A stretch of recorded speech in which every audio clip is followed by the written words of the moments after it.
Hello, and thanks for joining. On today's show, we've got April Smith-Jones. She's got a booming law practice, a coaching and mentoring business, and made many community contributions, particularly in the Denver area. Here's my conversation with April Smith-Jones. April, thanks for joining us here today, I guess from sunny Denver. Yes, sunny Denver with a little snow. Thanks for having me, JP. Great to see you. Now, how much I've heard there's been a little snow go through this season. Yeah, I worked out this morning and it said it was 3 degrees outside. Okay, that's something to be Cool. wary of. And as you see the snow, how do you participate in snow sports, or do you participate in snow sports? I do some skiing. I'm originally from Los Angeles, so I moved here like 20 years ago.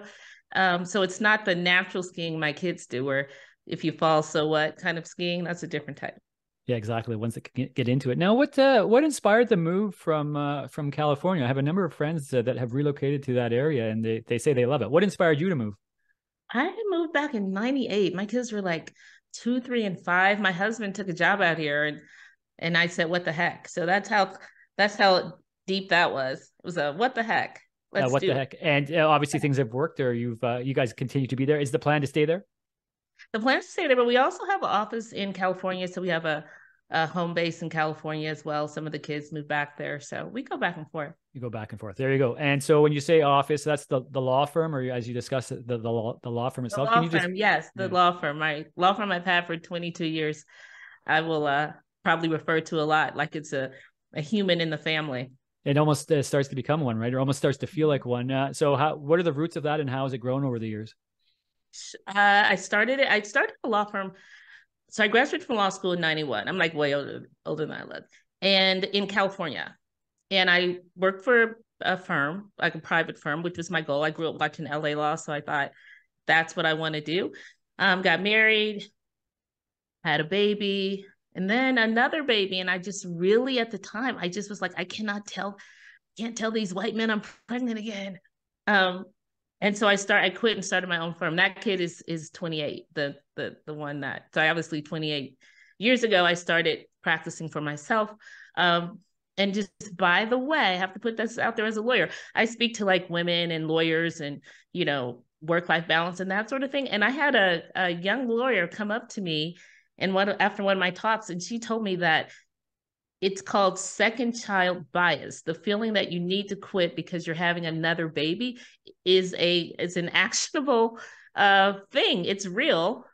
And she was like, I'd take your case if it was 28 years ago. I'm like, Isn't that wow. interesting? Yeah, and to think how, I mean, even as you say, as a lawyer, as the law has evolved there, I mean, there's been an awful lot in all areas. That certainly being one. So you've predominantly focused on family law, right, throughout your tenure. I actually started a general practice initially in California.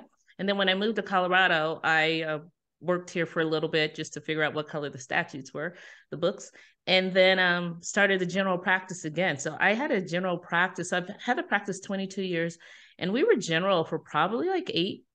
When the World Wide Web came out, how about that? When we moved from the large yellow page ads to the internet, that's when I changed it to family law, because when we were designing the website, the web page, there was something back then called Flash. And so you would click on something and it would like blow up and it was all exciting. Now we'd like throw our computers in the trash if we had to wait for it to pop and blow up when you click the word. But at the time I had like a picture for criminal law and family law and wills and trust and all these different things. But by the time I finished and I was ready to launch, my marketing company had really impressed upon me that it's easier to be known for doing one thing really well.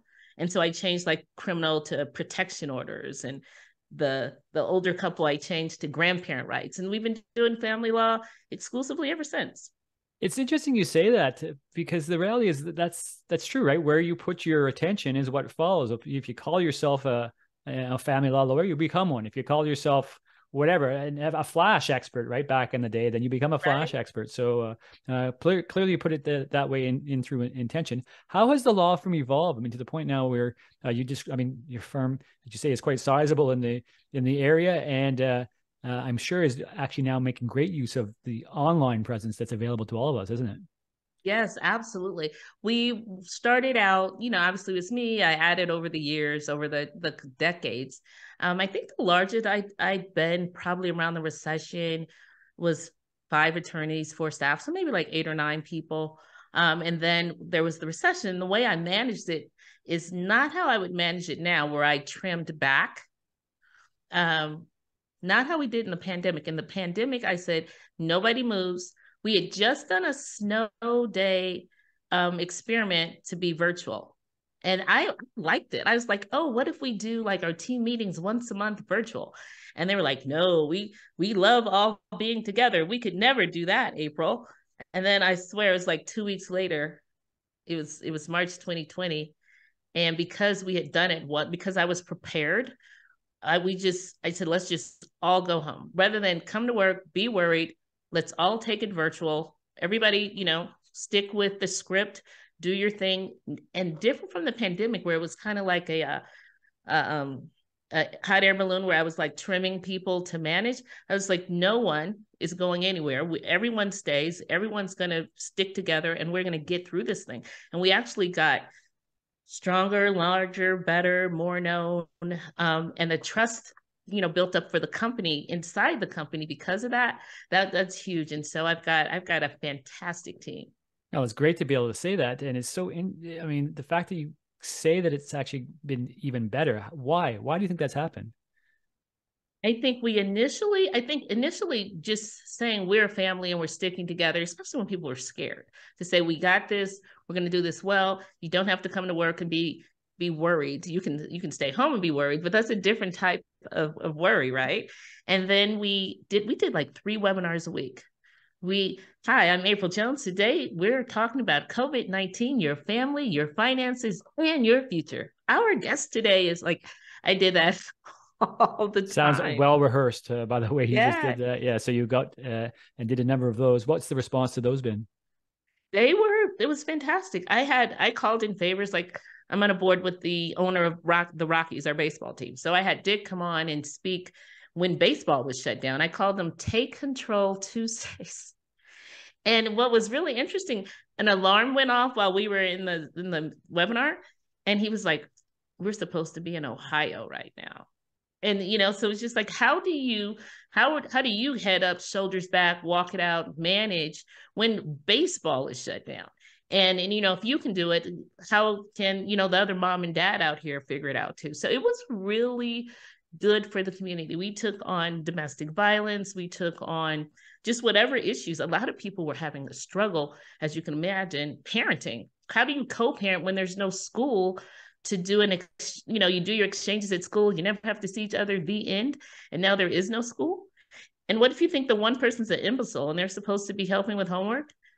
And I mean, what I narrowed it down to, we ended up making this COVID-19 guideline and book that had all the different scenarios, because there's only so many. If you think about it, if you think your ex is a rogue and they will let the child go out, be in the community, play, be exposed, and then come back home to your house where you live with your elderly mother, right?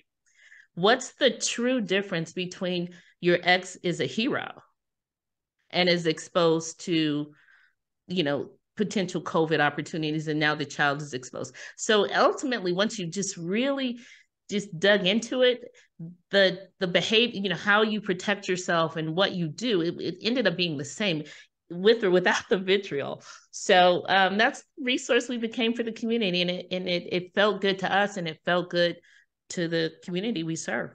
I love that, with or without the vitriol as well. That's that in itself is a great slogan. We've come out of the other side of it now, obviously, as we talk post-pandemic. What is the ramp up, or what does the new reality look like for you? We are hybrid, leaning towards more virtual. In fact, I think so. We owned our office space prior to the pandemic. During the pandemic, it was a condo. So we bought an office condo, expanded, knocked the wall out, and it's a beautiful office space. But I could probably house 30% of my team, even with the two spaces now. So it's really evolved into a hybrid, into a system where we really emphasize my best team, best time, best pay. That's really what's important to me. What's the best time for you? And if that means you're on Zoom, you're having a meeting, and you've got food in the crock pot, you just walked your dog and you're sitting on your deck. Okay.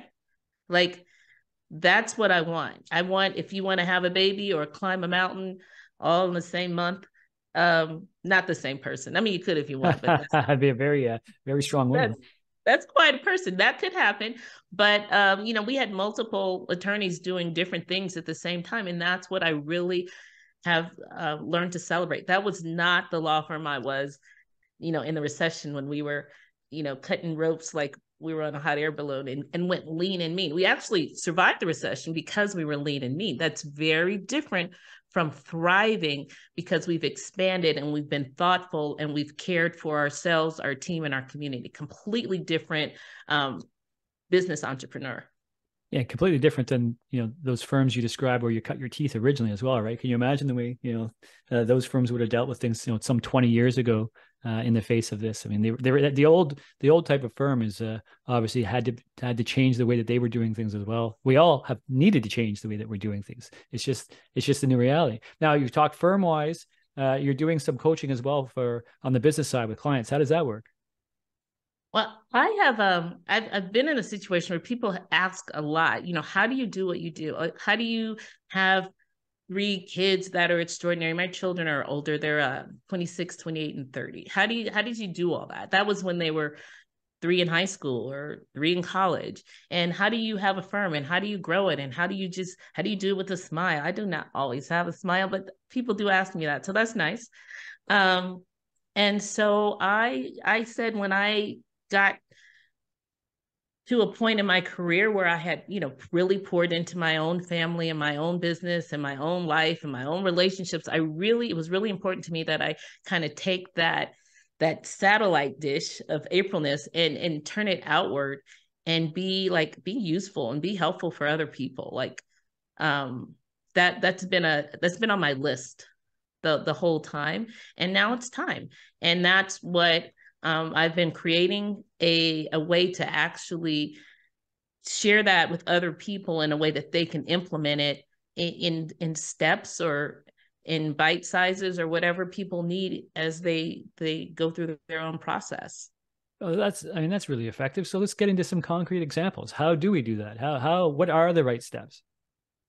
Well, a lot of what's important to me in living life is to have, I really like to have fun, and everybody's not like that, but make the most out of whatever's presented to you, because you're going to get, you know, things are going to shock you. Things are going to be hard. You're going to need to pivot, and just being able to be nimble enough to respond to whatever's in front of you. Like, if something changes, make it an adventure, right? If you just change how you think about what otherwise could be a big problem or something that's really tanked your experience, then now you're like, this is an adventure. I'm going to look at it differently. And this is how I'm going to find a win. So finding the win in your situation is really key for me. And part of what my message is, it's really about getting from moment to moment to moment, because it's those moments when they're dark or they're scary or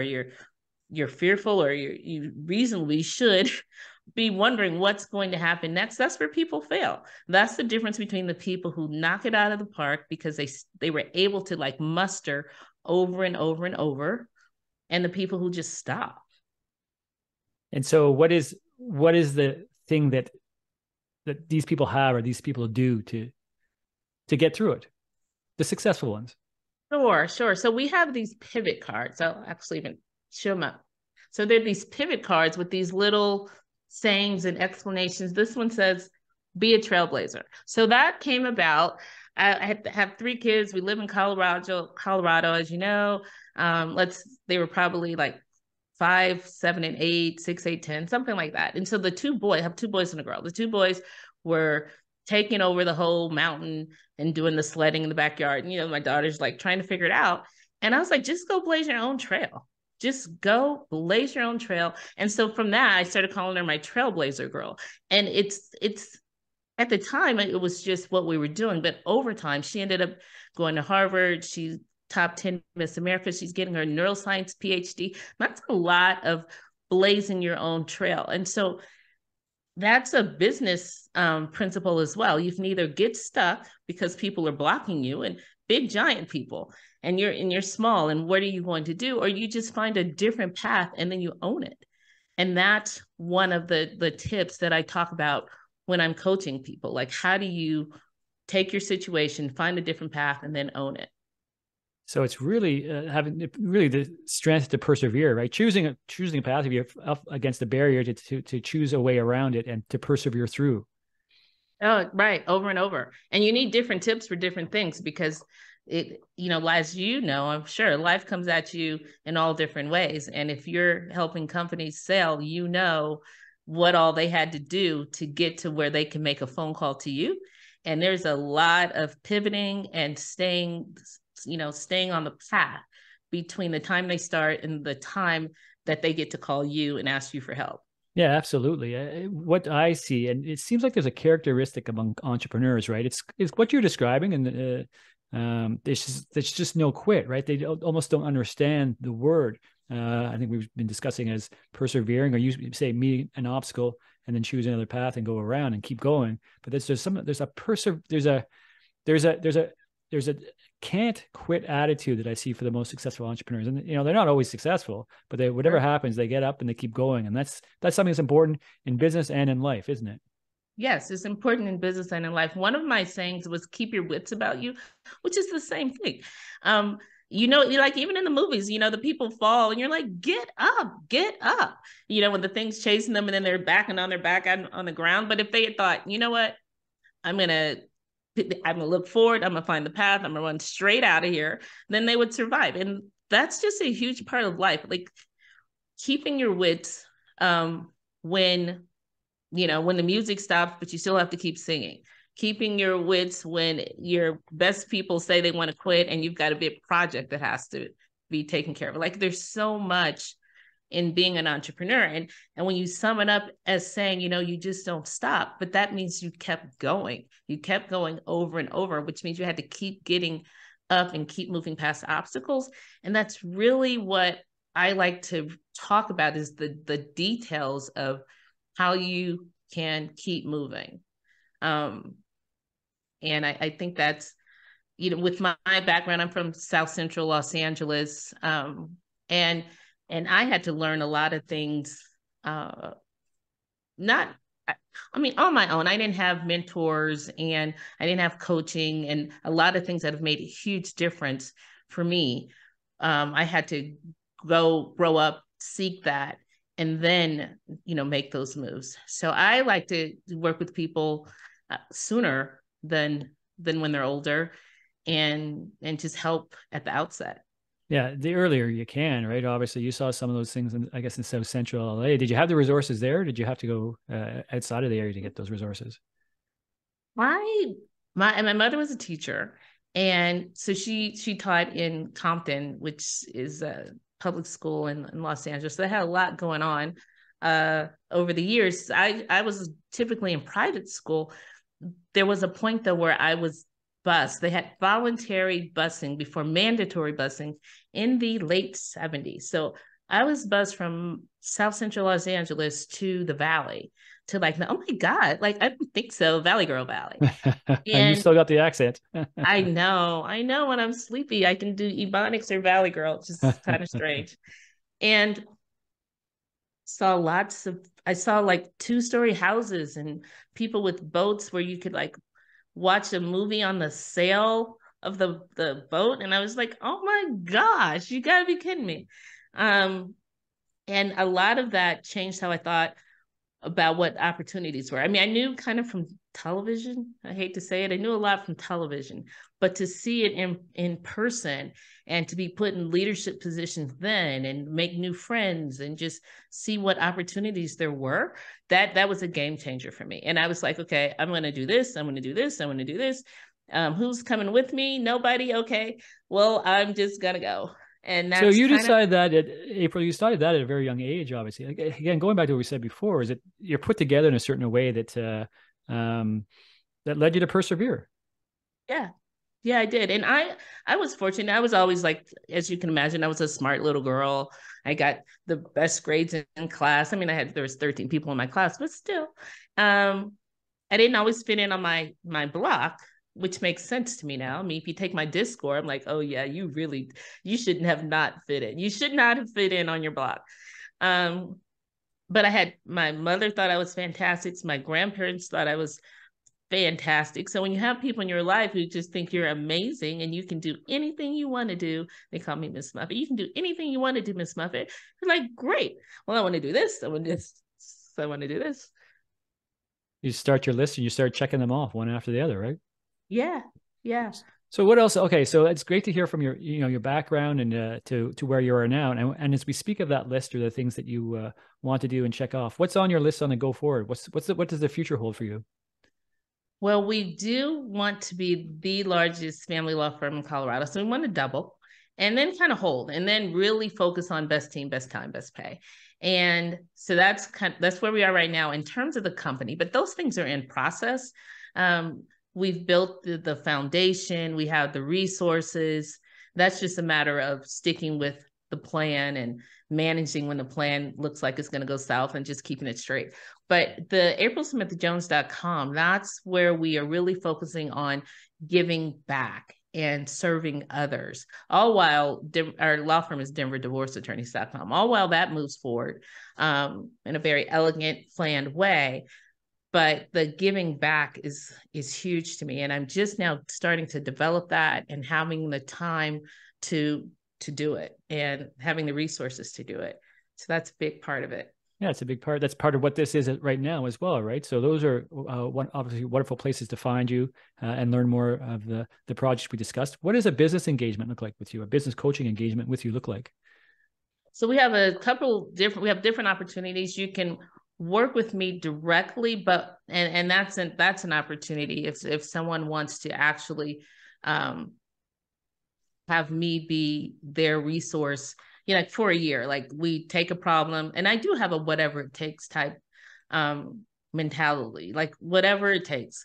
And we can work through whatever your projects are, what your company is, or the things that are holding you back. But then we also do group learnings. And those are the ones that I really enjoy and find the most informative for people, because people are learning from each other, they're hearing from each other, and you're able to kind of move faster than when you're just in your own head. So it's just two different ways to look at it. And I'm open to either one and available either way.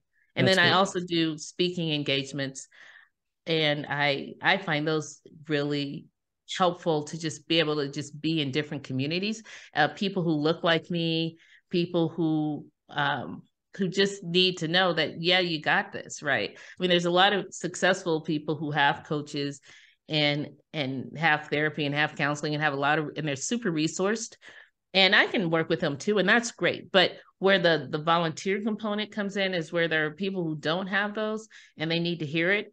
And that's what I like to do for fun. And that's great. It's an important message, right? And as you say, people need to hear that. So that's great. Thanks for taking us through obviously the firm and the way for doing the business coaching.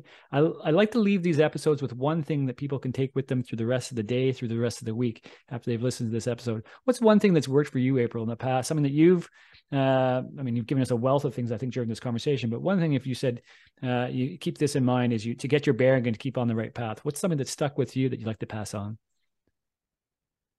Wow, there's so many things. Something that I can give to people to take with them. I would say, don't get stuck in thinking something's impossible. Like when you're looking at something and it just feels like you can't make it happen, think about what you do if that was the only way you could take your next breath, is if you found that employee. Like it's really hard to hire right now, right?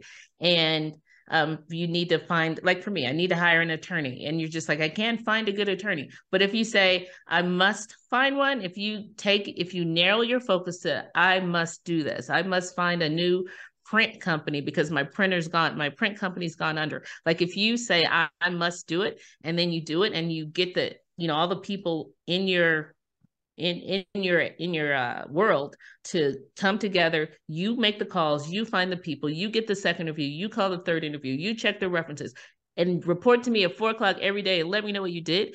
You'll see that you can hire somebody. So I would say, don't treat things as impossible. Just think, what can I do if I was willing to do whatever it takes to get this done?